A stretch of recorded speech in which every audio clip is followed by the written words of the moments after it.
Bom dia a todos. Me escutam bem? Em respeito aos presentes, são 11h10. Nossa intenção é começar imediatamente o Grand Round. Como vocês sabem, o título dele é o Enfoque Translacional em Medicina, do laboratório ao contexto clínico. Nós temos ouvido de modo não sistemático a audiência do Grand Round e temos sistematicamente sido provocados a trazer assuntos novos. Quando a gente traz assuntos novos, nem sempre as pessoas se mobilizam. Então, essa é sempre uma relação que ainda precisa ser construída. Mas, em respeito à qualificada plateia que aqui se faz presente, a nossa ideia é de começar imediatamente o Grand Round. Para isso, a gente tem a participação do professor Flávio Kapczynski, professor adjunto do Departamento de Psiquiatria da Faculdade de Medicina, da nossa Faculdade de Medicina da Universidade Federal do Rio Grande do Sul, e, mais recentemente, coordenador do Instituto Nacional de Ciência e Tecnologia, o NCT, Medicina Translacional. Instituto recentemente criado, ele vai falar um pouco sobre isso, mas principalmente no contexto daquilo que efetivamente representa a medicina translacional e a sua aplicabilidade na prática. Obrigado, professor. A gente, então, tem até as 11h45 e depois abre, então, para perguntas, manifestações. Muito obrigado, Flávio.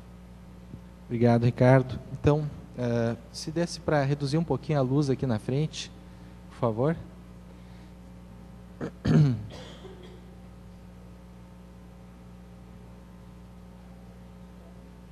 Ver se a gente consegue.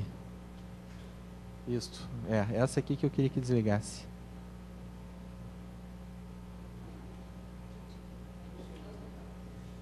Tá, ótimo. Tá muito bom assim. Excelente. Pessoal, então, obrigado pela presença de todos, obrigado pelo Ricardo, pela iniciativa de ouvir um pouco sobre o enfoque translacional. Então, idealmente, a gente deve chamar do enfoque translacional, porque, diferente da medicina baseada em evidência, a medicina translacional ela não é um tipo novo de exercício médico, ela é um jeito de olhar para os dados, procurando aproximar dados de laboratório ou dados produzidos na ciência básica do contexto clínico. Esse é o chamado enfoque translacional. Tá? Eu vou me deter um pouquinho antes de passar para a apresentação, explicando para vocês isso. Vocês vão ouvir certamente bastante falar do enfoque translacional em medicina, porque é uma moda recente, onde agências importantes como a NIH estão colocando grande parte dos seus recursos, e tudo isso vem do seguinte fato: as agências financiadoras, né, como o nosso aqui no Brasil, o CNPq, CAPES, nos Estados Unidos o NIH, que são os que a gente mais conhece, eles têm uma pressão muito forte da sociedade para devolver, em termos de alguma coisa aplicável, aquele grande investimento que a sociedade faz. Então, a sociedade dá o dinheiro, eles fazem a pesquisa. Se a pesquisa ela é fechada dentro da torre de marfim da academia e ninguém consegue aferir algum benefício daquele tipo de pesquisa para a população, começam a surgir críticas, certo? Isso produziu, vamos dizer assim, uma mudança de foco, vamos dizer, dessas grandes agências financiadoras. Por exemplo, é importante entender o genoma humano, mas também é importante, no contexto médico, ver que polimorfismos podem realmente ser úteis para que a gente possa tratar melhor ou tratar mais rápido os nossos pacientes. Tá? Então, a medicina translacional ela é uma maneira de olhar para a medicina para os dados que vêm do laboratório para o contexto clínico e criar formas de acelerar a transição dos dados de um compartimento para o outro. Outro exemplo que eu quero citar para vocês, né? O melhor exemplo do enfoque translacional em medicina. A coisa mais básica, vamos dizer, da farmacologia, mais básico do básico, é o antibiótico, certo? Como surgiu a ideia do antibiótico? Disse que, né, tem várias lendas a respeito, mas uma mais contada é que o Fleming estava olhando as suas placas de agar, cultura de bactérias, e viu que algum resto alimentar caindo na placa, né, e produzindo fungos inibia o crescimento bacteriano, certo? Isso mereceria uma descrição numa revista de ciência básica, de bacteriologia, né? E poderia ter ficado lá 50, 100 anos, quem sabe. Entretanto, caiu na mão de um sujeito que também transitava na clínica, e ele fez a translação. O que é a translação? Ele pensou que se inibe o crescimento bacteriano na placa de agar, se injetar esse fungo, ou um extrato desse fungo, na veia do paciente, né, isso talvez mate as bactérias que o estão infectando. Tá? Isso é a medicina translacional, ou a pesquisa translacional, ou o enfoque translacional em medicina. Tá? Um outro tipo que vocês já ouviram com certeza muito falar é a medicina baseada em evidência. Tá? Por que a medicina baseada em evidência não é o mesmo que a medicina translacional? Porque a medicina baseada em evidência é um olhar crítico pós-hoc. Depois que aconteceu o fato, a pesquisa ou o acúmulo de conhecimento, os cientistas, os médicos se reúnem, analisam criteriosamente os dados e criam um conjunto de práticas baseados na melhor evidência disponível. Isso é a medicina baseada em evidência. A medicina translacional ela é um complemento, talvez, desse enfoque, onde ela diz o seguinte: vamos olhar atentamente o que está acontecendo no universo da ciência básica e ver que avenidas nós podemos pegar para facilitar essa transferência de tecnologia para o contexto clínico. Bom, eu acho que nós recentemente ganhamos esse edital INCT para organizar um Instituto Nacional, né, então, sediado aqui no Hospital de Clínicas, Instituto Nacional de Ciência e Tecnologia Translacional em Medicina, que visa justamente criar essas facilitações em vários campos. Né? Nós temos atualmente pesquisadores do Clínicas atuando na área de psiquiatria, neurologia, na área de reumato e na área de oncologia. Todas essas áreas têm um braço no nosso centro de pesquisa, culturas celulares, modelos animais, análise de certos polimorfismos, e elas têm aplicações em vistas no contexto clínico. Esse é o enfoque translacional. Bom, antes de seguir adiante, uma palavra mais eu queria dizer para vocês, que é o seguinte: se diz muito, tá, que em medicina os tratamentos, os grandes tratamentos, são todos descobertos por acaso, certo? É o acaso, né? Não adianta planejar, é o acaso e tal. No meu entender, isso não é verdade, certo? Porque se o Fleming estivesse como um cientista básico somente, sem nenhuma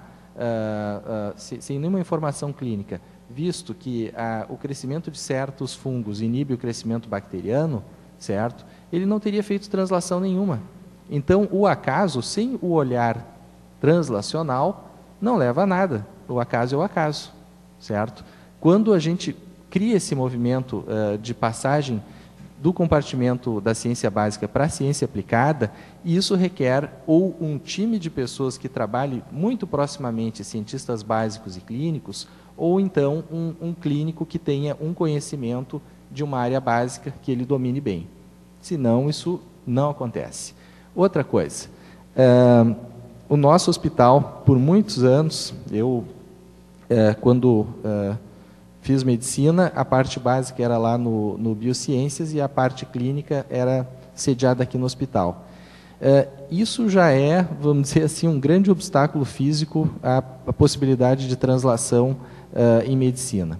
Hoje em dia, melhoraram as coisas, a gente tem um centro de pesquisa que eu acho que ainda é pequeno, né, diante de nossas necessidades. Agora vamos ter um centro de pesquisa clínica que também vai nos ajudar nesse sentido, mas muito mais tem que ser feito, certo? Nós estamos começando apenas a explorar todo o potencial que uma instituição como essa pode dar para a sociedade, devolver para a sociedade em termos de diagnósticos e tratamentos inovadores. Está chegando a turma da Reumato aí, que são os nossos parceiros, então, para essa busca de transferir dados de ciência básica, né, do laboratório e aplicar no contexto clínico. Bom, então, como é que funciona esse nosso centro? Nós temos um centro na URGS, nós temos um centro em Ribeirão Preto, Rio de Janeiro, PUC, daqui de Porto Alegre, em Santa Catarina, em Criciúma, e temos dentro aqui do Hospital de Clínicas, que é ligado ao Centro URGS, o que nós chamamos de uma Core Facility.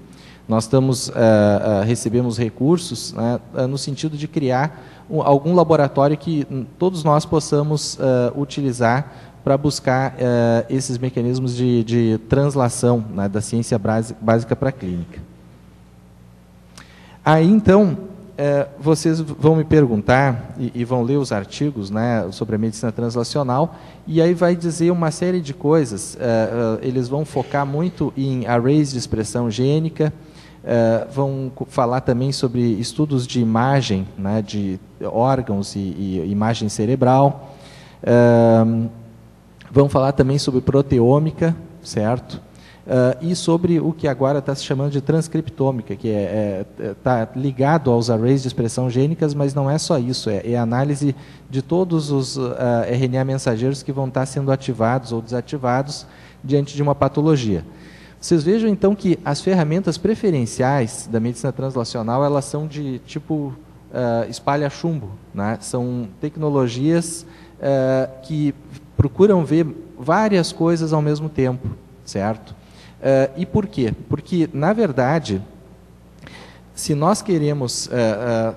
o termo em português translacional existe, mas ele faz mais sentido, talvez, na língua inglesa, né, de traduzir uma coisa, né, da ciência básica para a aplicada. Se nós queremos traduzir uma coisa, por exemplo, se a gente quer traduzir uma poesia do Shakespeare, vamos dizer, tá? Nós precisamos identificar o que vale a pena ser traduzido, certo? Traduzir vamos dizer, randomicamente. Então, a gente pega um guia telefônico de Estocolmo e traduz para o português, né? O que isso vai nos ajudar? Né? Não vai agregar nada. Entretanto, se nós tivermos uma obra literária que pode, vamos dizer assim, ela atinge o ser humano na Suécia, assim como ela atinge no Brasil e nos demais países, ela é uma grande contribuição para o entendimento do homem e da humanidade, essa obra merece ser traduzida, né? Ela merece essa translação, certo? No caso do achado de ciência básica que merece ser traduzido para o contexto clínico, certo? Esse é o ponto da questão, certo? Não são todos os mecanismos inflamatórios que devem ser estudados com vistas a novas aplicações, né? Também não são todos os mecanismos de crescimento tumoral que nós vislumbramos que sejam cruciais para a criação de novos tratamentos. Porém, certas vias são vias que nós consideramos de grande relevância e potencial para a inovação, tá? Como nós sabemos isso? Essencialmente, como eu citava, tendo grupos onde o médico vai fazer round na enfermaria, mas parte do seu tempo ele passa lá no laboratório e ele tem intimidade com o que ele faz no laboratório, certo? É impossível, ao meu ver, fazer medicina translacional mesmo, certo? Simplesmente como um usuário terceirizado de alguma core facility distante, né? Então, eu quero fazer medicina translacional, então eu tenho um ambulatório de lúpus, certo? Aí eu mando todas as minhas amostras para São Paulo, eles analisam, me devolvem. Isso não vai nunca dar translação, porque eu nunca vou ter a novidade suficientemente quente na minha mão para que eu veja coisas que ninguém ainda viu, né? Porque fazer translação depois que todos já fizeram não quer dizer nada, né? Medicina translacional, essencialmente, ela tem esse componente de inovação e o desejo de que terapêuticas inovadoras sejam desenvolvidas. E a busca de inovação é uma coisa incessante, ocorre no mundo todo, e vários de vocês que trabalham com ciência, com certeza já leram um paper e disseram, puxa, esse aqui era o paper que eu ia fazer, né? Já fizeram antes, né? Por quê? As boas ideias não são tão frequentes e aquele material que merece a translação, está todo mundo de olho, né? Então, quem vai fazer efetivamente isso é quem tem trânsito nos dois lados. Bom, como nós montamos o nosso instituto? Certas intervenções em psiquiatria, por exemplo, o uso de estabilizadores de humor, o uso de certos anti-inflamatórios na área da reumatologia, da mesma forma, o uso de certos quimioterápicos no câncer, eles ligam ou desligam a expressão de certos genes. Tá? Por que isso é importante? Porque o genoma ele está lá, né? A gente nasce e ele não vai mudar, certo? A não ser que, vamos dizer, por alguma mudança em algum ponto localizado, a gente consiga, via terapia gênica, aumentar a expressão de alguma coisa e tal, mas isso igual não é mudança no genoma. O que nós podemos, de fato, fazer? Nós podemos influenciar na expressão de certo gene, vamos dizer, da expressão de certa proteína, que vem de um determinado gene. Essa proteína, então, pode ser mais ou menos expressa, com a finalidade de obter um fim terapêutico. Tá? Então, nós que partimos, né, a nossa primeira ideia ao montar o Instituto foi de criar um laboratório de proteômica, né, e analisar as proteínas direto, certo? Só que o campo anda rápido e ao montar o nosso instituto, a primeira coisa que os advisors internacionais nos disseram é que a proteômica, no entender deles, era muito espalhada demais, né?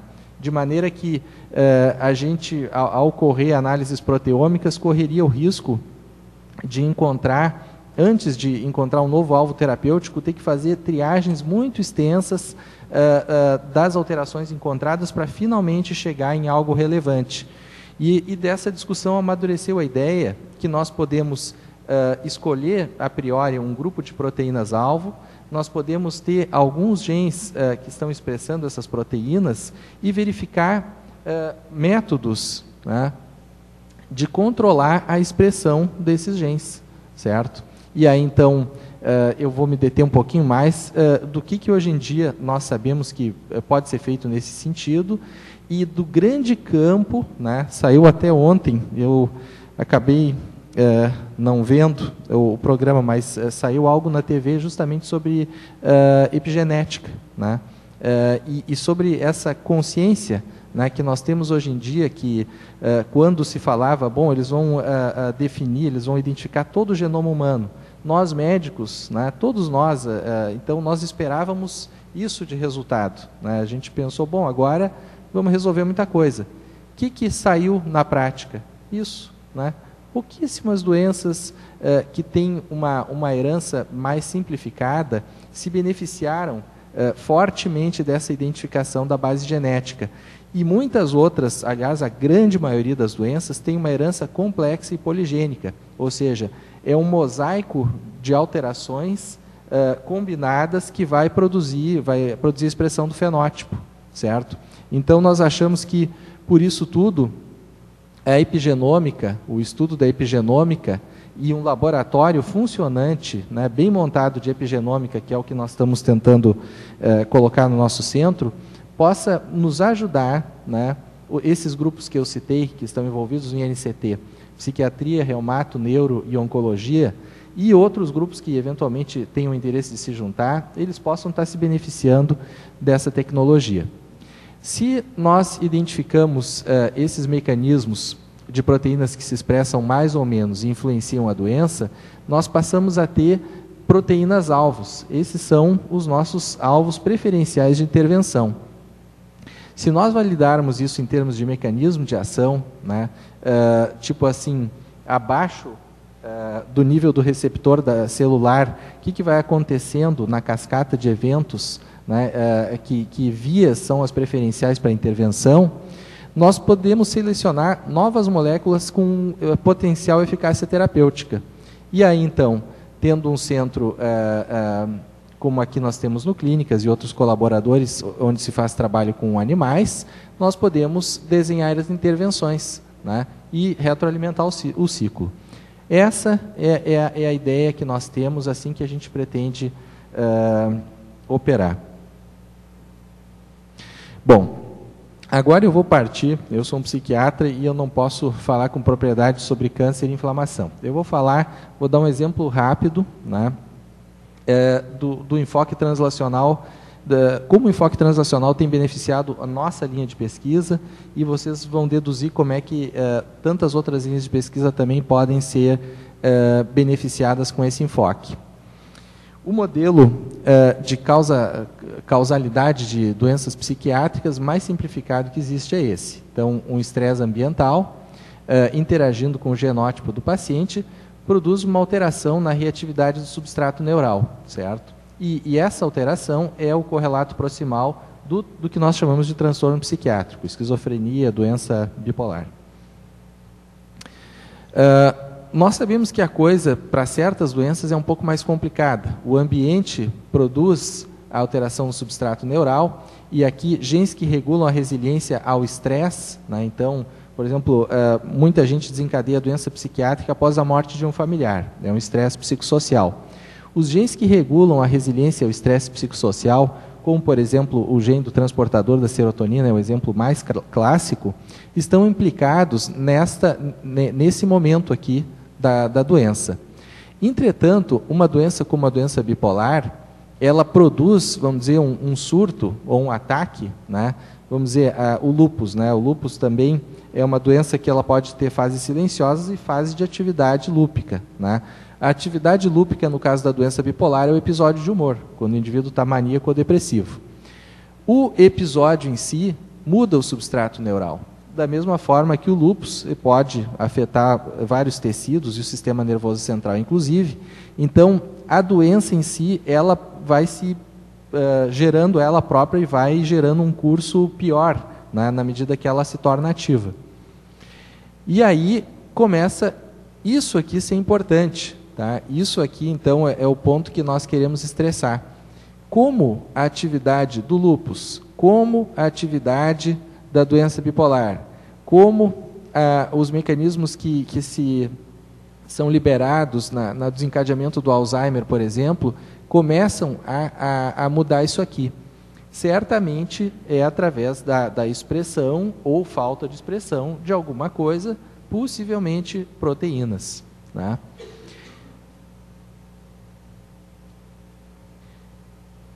E aí, então, a balança se inverteu. Né?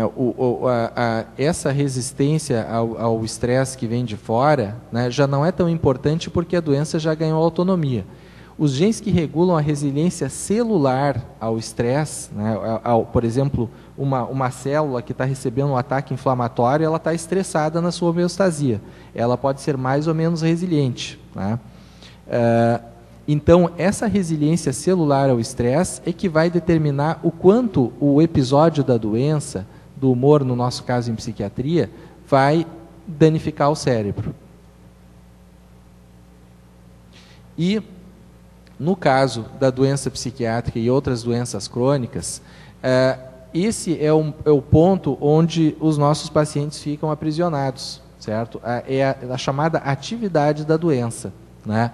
A doença, vamos dizer, o mecanismo da doença produz a atividade da doença que produz mais alterações, reforçando o ciclo da doença. Tá? E aqui é que nós esperamos, com o controle da expressão de certos genes, poder interferir de forma terapêutica. No caso da doença bipolar e todas as doenças que nós estudamos, a gente tem que ter um modelo teórico. O nosso é da influência dos genes, do peso que tem o meio ambiente, né, o desgaste que vem do meio ambiente, os sinais que a doença produz no cérebro, no sentido de que a doença se propague, e a habilidade do indivíduo de lidar com a doença. Tudo isso, no contexto da doença bipolar, gera dano cognitivo, sintomas subsindrômicos e comorbidades clínicas. Bom, como então hoje nós concebemos que um gene pode estar sendo modulado para se expressar mais ou menos? Um mecanismo identificado é esse, então, da acetilação de histonas. Né? Então, aqui nós temos o DNA, então, enrolando, vamos dizer assim, de forma grosseira, as histonas. Se há um relaxamento da estrutura das histonas, certo? Mais partes do DNA estarão disponíveis para a transcrição. Tá? Então, se nós tivermos uma acetilação dessas histonas, nós vamos promover a liberação de certos genes, certo? Já se nós tivermos a cromatina condensada ou uma contração das histonas, menos substâncias estarão liberadas. No nosso exemplo da psiquiatria, nós focamos no caso de fatores neurotróficos como o BDNF, né? Então, as drogas que tratam a doença bipolar, elas são, tanto o valproato é o exemplo mais típico, né? O valproato é então a acetilação promove, vamos dizer, esse relaxamento das histonas, e o valproato é um promotor da acetilação das histonas, certo? E na medida que isso ocorre, são liberados fatores como, por exemplo, o BDNF, que é um fator protetor neurotrófico, né, derivado do cérebro, e que tem um papel terapêutico nesse transtorno. Bom, então, a alteração, acetilação e metilação de histonas pode ser influenciada por fatores como o próprio estresse ambiental, certo? Antidepressivos como imipramina, a própria cocaína, certo? Produzem ou interferem em todas essas rotas ligadas à acetilação e também um outro mecanismo que é a metilação de certos genes ou de histonas também, tá? Então, as histonas, né, que são essas estruturas mais genéricas, que são mecanismos genéricos de aumento ou diminuição de expressão gênica, são um alvo da epigenética. Um outro alvo é a metilação individual de genes específicos, né? Então, vamos supor, o gene responsável pela expressão do TNF-alfa, que é um fator importante em reumatologia. E ele pode ser, a metilação desse gene pode ser um mecanismo alvo, né, para ser estudado no lúpus, vamos supor, né, ou em outras patologias relevantes que o pessoal da reumato teria melhores condições de comentar. Então, o modelo que emerge, né, para a gente conceber uma doença psiquiátrica crônica como a bipolar é de que um indivíduo tem a somação dos efeitos do estresse, dos episódios, certo?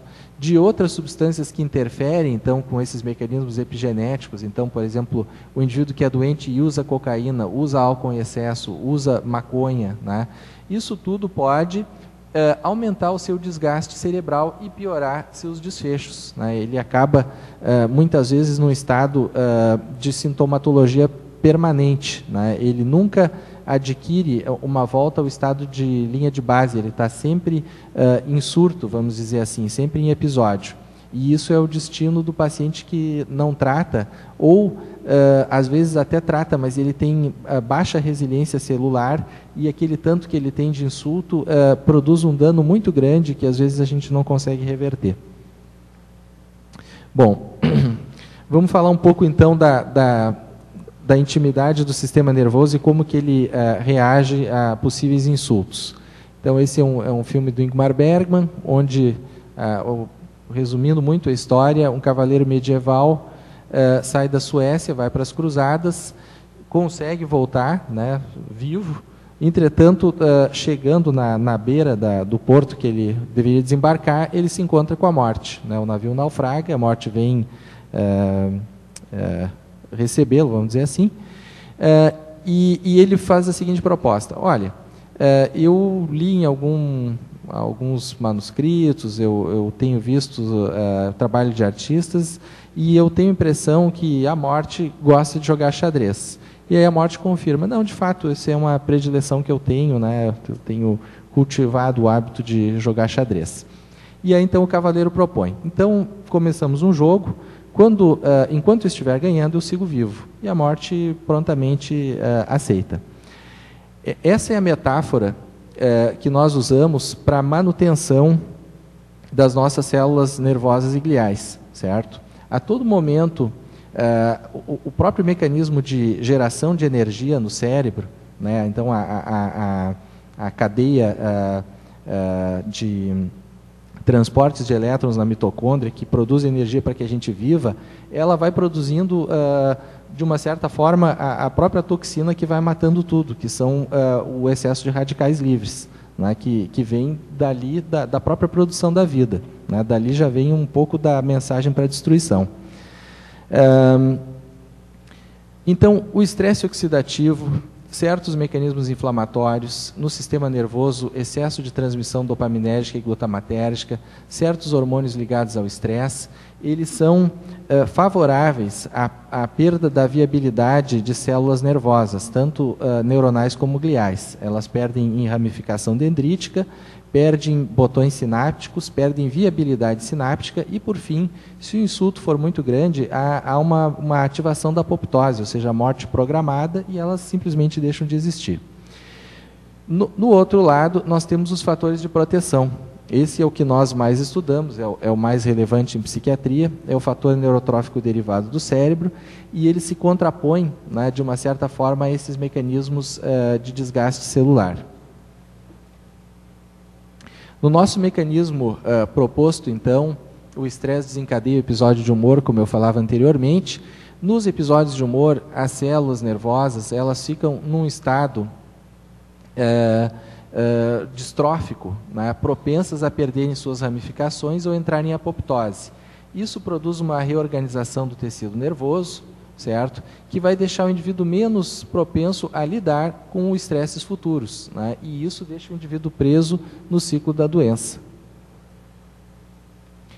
Nós sabemos que na doença bipolar, quanto mais longa a duração da doença, quanto maior o número de episódios de humor, especialmente a mania, e quanto maior o número de internações, ou seja, maior a gravidade do episódio, maior é o deterioro que o indivíduo tem, deterioro cognitivo, né? Ele começa a sofrer não apenas do episódio de humor, mas ele tem um declínio na sua habilidade de raciocinar, de trabalhar, de viver de forma independente e, por fim, ele precisa de cuidado em hospital dia ou cuidados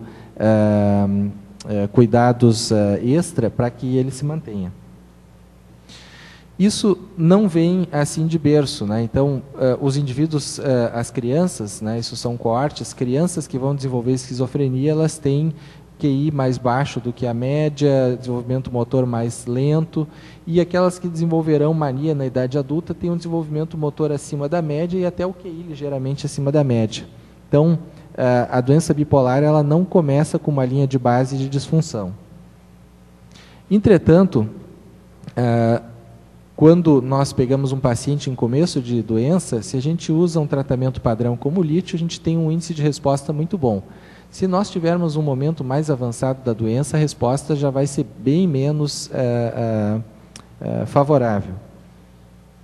E vejam aqui, então, em números de episódio, um indivíduo que sofreu mais de 10 episódios, ele para de responder ao lítio, né? Ele segue respondendo, por exemplo, ao valproato, mas o lítio para de funcionar. Então, existe, de fato, uma alteração no substrato neural que se reflete, inclusive, na resposta terapêutica a essas doenças. Tá? Na doença bipolar, especificamente, no primeiro episódio, o tamanho dos ventrículos é igual ao da população em controle. Só que, na medida que ocorrem mais episódios, os ventrículos se alargam, ou seja, a perda de substância nervosa. Em psiquiatria, nós não temos evidência de uma perda, por exemplo, como a gente identifica no Alzheimer, que é a perda realmente neuronal em cérebros pós-mortem. O que tudo indica é que há uma perda de conectividade do tecido, né? Existem menos dendritos unindo os neurônios e há um certo grau de perda neuronal, e isso seria, então, o responsável por essa diminuição do volume tecidual. Vejam que vários estudos replicam esse achado. Quanto mais anos de doença bipolar não tratada, menor a espessura do córtex, especialmente pré-frontal. E aqui, então, entra como que a medicina translacional pode nos ajudar. Esse é um primeiro estudo, né, produzido aqui no nosso laboratório do Clínicas, que mostra que pacientes, tanto em mania quanto em depressão, bipolares, têm esse fator protetor cerebral, BDNF, reduzido. Se nós estabilizamos o paciente e ele volta a sair do episódio maníaco-depressivo, esse nível se normaliza e chega igual dos controles. Tá? Opa, então talvez o BDNF seja um alvo terapêutico preferencial. E nós repetimos esses estudos com pacientes não medicados e vejam que quanto maior é a gravidade do surto, né, medido, por exemplo, o surto maníaco é medido através dessa escala. Quanto mais forte é a mania, mais cai esse fator protetor do cérebro. E aí, então, nós procuramos pacientes medicados e não medicados, esse dado ainda não está publicado, mas pacientes não medicados em surto, eles têm o BDNF mais baixo. Quando eles são medicados, medicados com essas substâncias tipo lítio e valproato, o BDNF sobe um pouquinho, mas ainda fica longe do nível que nós esperaríamos nos controles. Então, o que nós pensamos aqui? Aparentemente, as terapêuticas preferenciais no transtorno bipolar, elas promovem, certo? Possivelmente, de forma envolvendo mecanismos epigenéticos, a maior transcrição desse fator, né, do BDNF. Logo, se nós tivermos substâncias que possam promover o relaxamento de estona na região do gene do BDNF, talvez nós tenhamos um tratamento novo, que a gente possa patentear e possamos, então, no Brasil, não apenas ficar copiando, né, o que fazem em outros países, mas nós mesmos criarmos tratamentos, gerarmos patente para a nossa universidade, nosso hospital, para os nossos investigadores, e termos uma tecnologia pioneira, né, que enriqueça o nosso país, né, e não estejamos somente na condição de ficar trazendo aquilo que é produzido fora. Bom, do meu grupo de pesquisa está aqui o Gabriel Fries, e nós fizemos um estudo com uma substância muito parecida com o valproato em termos de relaxamento de estona, que é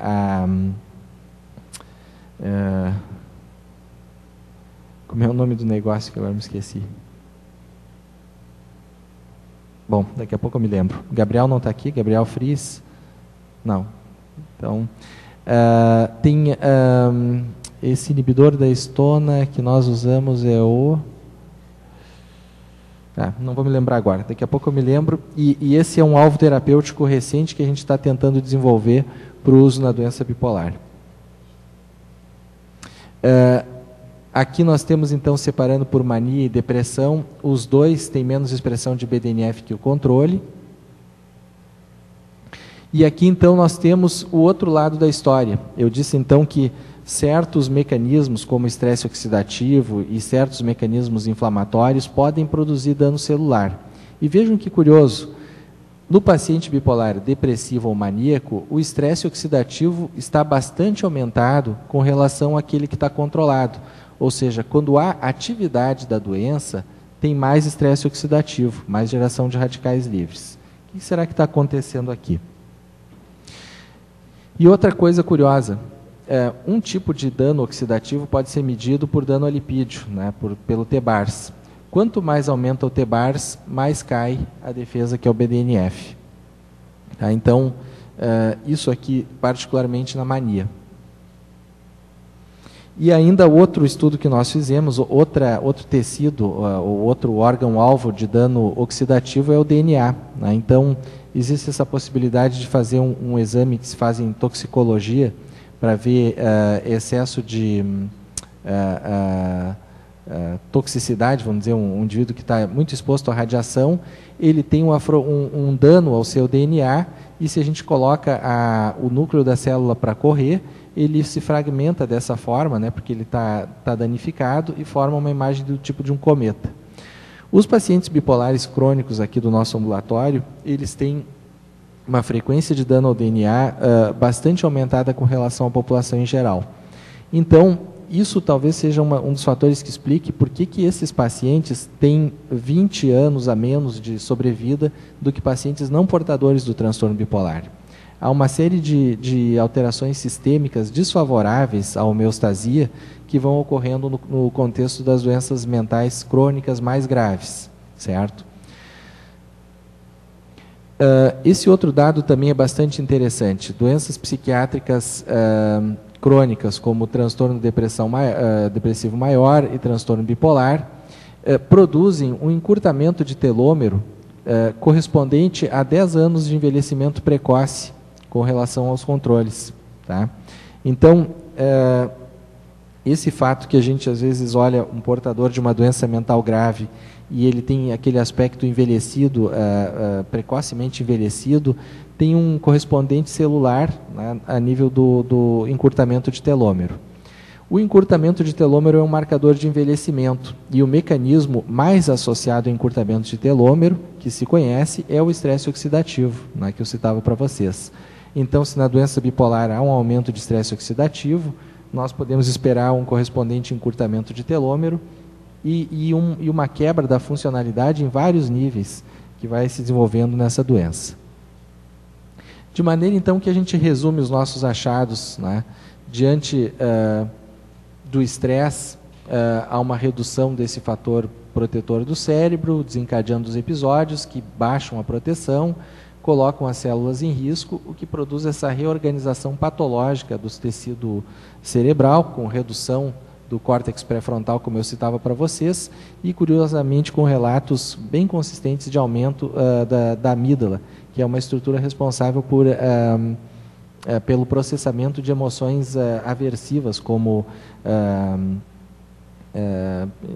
estímulos de punição, né, tem um forte componente de mediação na amígdala que está aumentada no transtorno bipolar. Bom, então, nessa doença em específico, né, quais são os mediadores dessa reorganização do tecido cerebral? Possivelmente aumento de certos neurotransmissores, neuromoduladores ligados à reação ao estresse, inflamação, TNF-alfa, não tenho tempo de mostrar isso aqui, mas nós temos dados mostrando que no episódio de mania há um aumento importante do TNF-alfa e estresse oxidativo. Essa é a rota, vamos dizer, sumarizando então os achados que eu estava mostrando para vocês. O BDNF, ele tem, através de mecanismos que nós chamamos de downstream do receptor, ele vai ativando mecanismos de proteção celular e antiapoptóticos. Entretanto, excesso de dopamina e glutamato que ocorrem nos transtornos de humor, excesso desses hormônios ligados ao estresse e o excesso de atividade inflamatória pode estar levando células nervosas a ou apoptose sináptica, né, elas perdem só a sinapse, ou perda dendrítica, ou apoptose mesmo, né, que pode ser desencadeada dessa forma. Bom, então, o que nós temos assim como alvo de momento? Nós pensamos que nós podemos estar atuando na modulação da expressão de certas proteínas, o BDNF no nosso caso particular, e em outras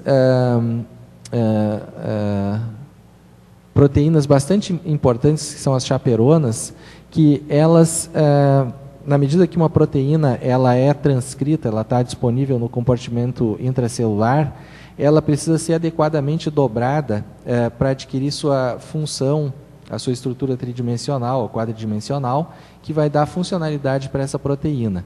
Se nós tivermos um mau funcionamento das chaperonas, que ocorre numa situação chamada de estresse no retículo endoplasmático, que é relevante, um mecanismo relevante para desencadeamento de doenças psiquiátricas, imagino que na imuno isso aí também deva ter um papel.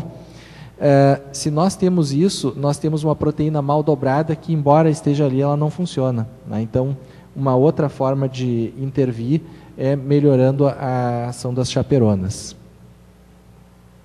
Bom, então, eu falei sobre um curso progressivo da doença bipolar e falei sobre como a expressão de certas proteínas ou a não expressão de proteínas de protetoras como o BDNF pode ser danosa para o sistema nervoso e como nós podemos fazer disso ou usar esses dados para propiciar a translação na forma de identificação de novos tratamentos.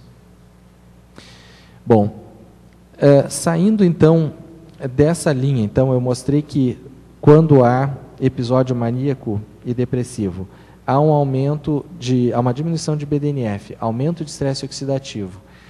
E o que não deu tempo de mostrar é que existe um aumento de vários marcadores inflamatórios não específicos, né?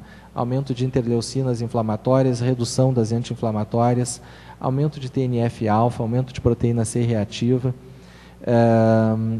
Isso basicamente no episódio de mania.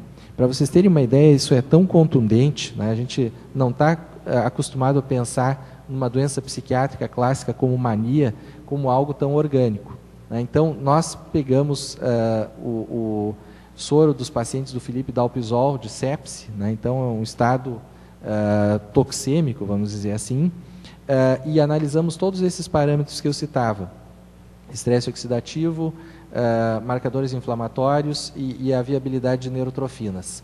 A mania ela fica num meio caminho entre o controle e o séptico, né? Quase um estado que nós poderíamos dizer, de uma certa forma, de toxicidade celular genérica, vamos dizer, que pode ser medida inclusive perifericamente. Isso pode parecer algo muito estranho, né? Puxa, né? Em psiquiatria o cara está alterado, né, dessa forma na sua homeostasia.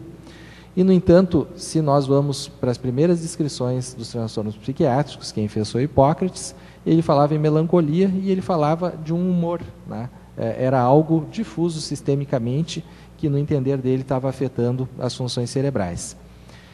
Isso não extrapola para todas as doenças psiquiátricas, mas as doenças psiquiátricas graves, essas que a gente trata aqui com o paciente hospitalizado, ouvindo vozes, achando que é Napoleão, né, no caso, achando que é Deus e algo do gênero, existe sim um componente biológico mesurável, certo?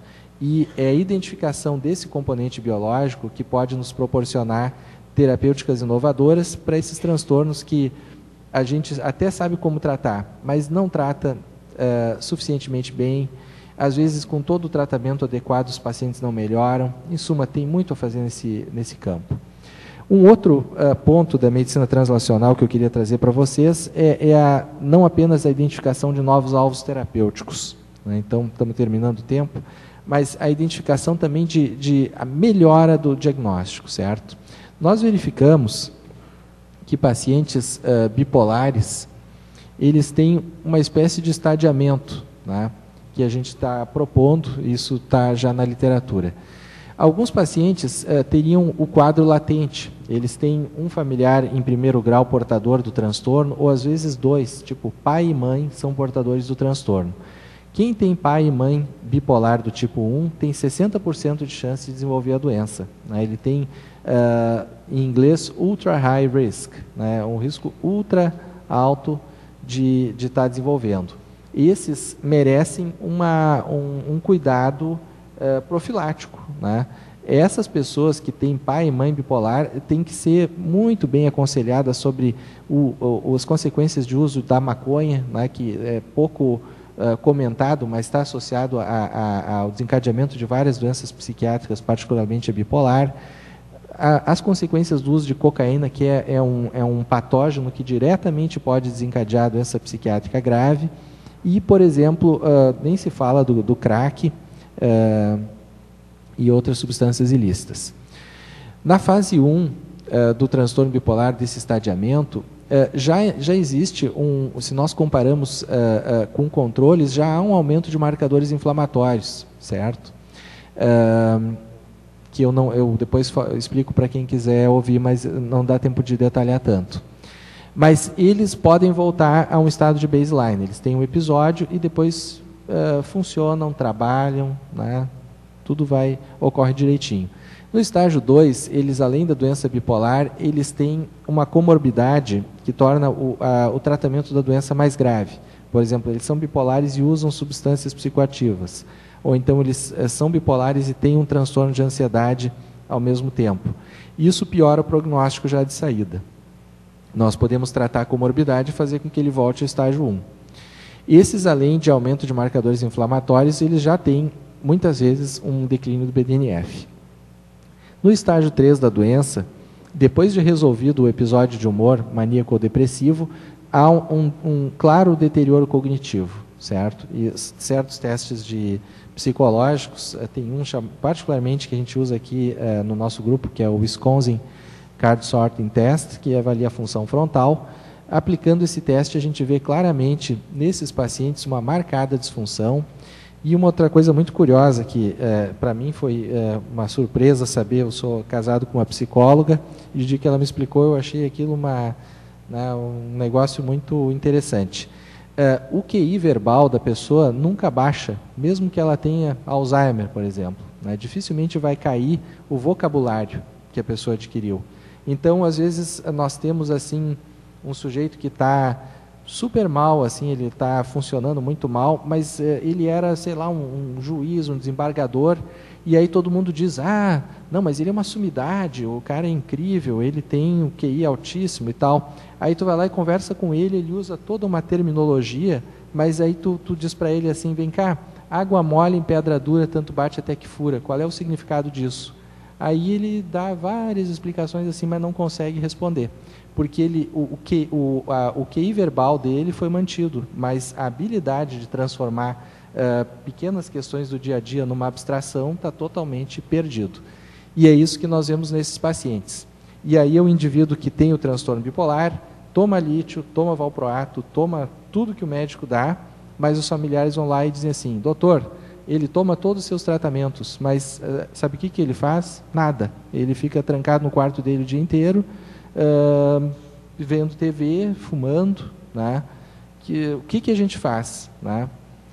Se a gente não desenvolver um método melhor aqui para estimular fatores neurotróficos, por enquanto não tem nada para se fazer, porque esse indivíduo deteriorou, ele perdeu a conectividade neural, quem sabe até células foram perdidas, e aquele estado é estável. E ele pode passar para um último estágio, especialmente quando ele for mais idoso, onde o sistema nervoso central dele, pela atividade primária da doença bipolar, está tão danificado que ele tem efeitos colaterais muito graves ao uso de pequenas doses de medicamentos psiquiátricos, sofre o que a gente chama de impregnação com doses mínimas, né, de medicação, e quando ele desenvolve a doença já não é mais na forma típica, ela se desenvolve na forma do tipo de um delírium. Eles ficam confusos, né? Como o paciente de Alzheimer às vezes pode ficar. Bom, outro dado que é um dado translacional. Então, nós criamos esse sistema de estadiamento usando esses marcadores biológicos. E aí, então, recentemente, um grupo em Barcelona usou esse método de estadiamento para verificar uma influência de uma terapia que eles fazem com os pacientes, que é uma espécie de educação do paciente, da família, e quando eles estão sabendo mais da doença, eles se tratam melhor e melhoram, né, ficam melhores. Entretanto, isso só funciona se ele estiver naquele chamado estágio 1. Se ele estiver nos outros estágios, essa terapia não funciona. Então, aqui nós temos um exemplo claro de um dado que veio da clínica, né, da percepção do deterioro no transtorno bipolar, passou pelo laboratório com a validação desses marcadores e agora já se traduz possivelmente numa indicação para tratamento. Bom, então aqui estão alguns componentes do nosso grupo de pesquisa nuclear, né, não de todo o INCT, né, mas são só os que pertencem ali ao grupo da psiquiatria, né, está bem desatualizado, mas vários dos nomes ainda trabalham com a gente. E esse aqui é o nosso site, www.nct.info. Ainda está bastante preliminar, e aí eu convidaria algumas pessoas que estão envolvidas no Instituto, como o Xavier, o professor Brenol, a darem uma olhada no site e ver o que a gente pode também colocar, reforçar a Reumato, né? Evidentemente, todo esse edital e esse esforço foi tudo isso ocorre de uma forma muito rápida e a gente faz aquilo que é possível e depois vai tendo que aprimorar, que é o momento que nós estamos atualmente. Bom, então, recado final. Eu espero ter deixado claro para vocês que a medicina translacional é uma espécie de ou melhor, o enfoque translacional em medicina e na pesquisa em medicina é uma maneira de criar uma avenida ou um acesso rápido para que dados do laboratório saiam com aplicabilidade clínica e que nesse processo terapêuticas inovadoras sejam terapêuticas ou métodos diagnósticos inovadores sejam identificados. Isso é medicina translacional, tá? E acho que o nosso hospital, nesse momento, né, que a gente tem algum tipo de acesso ao laboratório e temos a expertise clínica bem consolidada, nós podemos realmente nos aventurar a entrar nesse capítulo novo da medicina. Obrigado.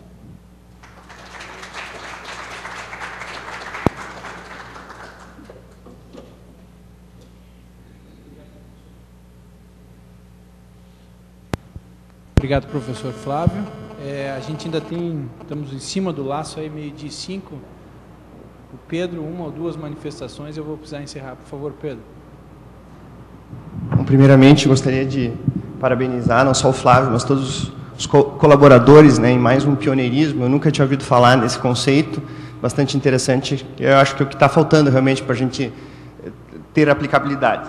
Mas com relação ao grupo que está sendo formado aqui, ficou uma dúvida no ar que eu gostaria que talvez tu pudesse me ajudar nesse sentido. Por exemplo, a medicina translacional, ela busca benefício do paciente pelo diagnóstico ou pelo tratamento. A ênfase, a frente que vai ser trabalhada aqui vai ser a frente genética, de exploração genética, e isso faz pensar em diagnóstico, né, em ver quem responde, quais são os respondedores, os que têm pior ou melhor prognóstico, os que têm um diagnóstico psiquiátrico ou, vamos dizer, oncológico mais adequado. Mas não ficou claro, ficou um pouco um vão entre o papel de um conhecimento genético que possa beneficiar o tratamento. Talvez seja em função disso que tu mostrasse, esses mediadores que também são codificados por genes. E como vamos beneficiar os pacientes do ponto de vista terapêutico, não de prevenção, terapêutico mesmo, conhecendo o seu genótipo. Não falasse em terapia gênica, mas como é que a gente faz esse paralelo que não ficou muito claro do ponto de vista filosófico para mim? Perfeito. Então, assim, nós focamos na epigenética, que não é a genética, não é a genômica, vamos dizer assim. Uma coisa é o genoma do indivíduo que é imutável, vai conferir risco ou resiliência. Outra coisa é o que é expresso do seu genoma ou não. Isso sim tem relevância em doenças, por exemplo, como doença bipolar, que é uma doença que o indivíduo não tinha, aí ele usou a cocaína, passou a ter e nunca mais vai deixar de ter. Como daqui a pouco lúpus, por exemplo. Não tinha lúpus, aí de repente ele tem um primeiro atividade e depois ele se torna um paciente de lúpus, ele está sujeito a ter essa recidiva. Então, se nós temos que identificar, como eu falei, a medicina translacional, ela busca a ajuda através da inovação. Tá? Então, nós temos que correr na frente dos outros e ter um acesso asfaltado do nosso laboratório ao nosso contexto clínico e vice-versa. Tá? Isso é a medicina translacional. Uma das formas que se propõe que isso seja feito é através da epigenética. Se nós soubermos quais são os genes que controlam as proteínas-alvo preferenciais para o tratamento de certas condições, né, nós estamos posicionados para desenhar moléculas novas que façam que esse gene expresse mais ou menos. Não há como criar um centro de medicina translacional que abarque todas as possibilidades da medicina translacional. Nós escolhemos uma das ferramentas por praticidade, né? Eu falei até que a inicial era proteômica, e um fator da proteômica que nos deixou pensando muito no método é o alto custo, né? De forma que nós gastaríamos essencialmente todo o dinheiro que nós ganhamos apenas comprando equipamento, e nos sobraria muito pouco para fazer os experimentos andarem. E já com a epigenética, que é também uma ferramenta, vamos dizer, clássica do enfoque translacional, nós podemos, com muito menos gasto, ter essa estrutura funcionando e compartilharmos, né,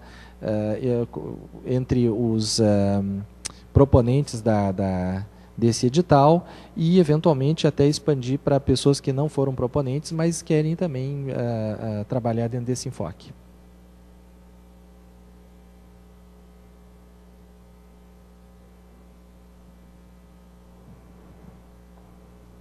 Então, e não havendo mais nenhuma manifestação, uma vez mais, professor Flávio Kapczynski, obrigado pela sua disponibilidade. Talvez ele seja um dos exemplos vivos no nosso contexto de como um pesquisador precisa estar um pouco à frente do seu tempo. Obrigado, Flávio.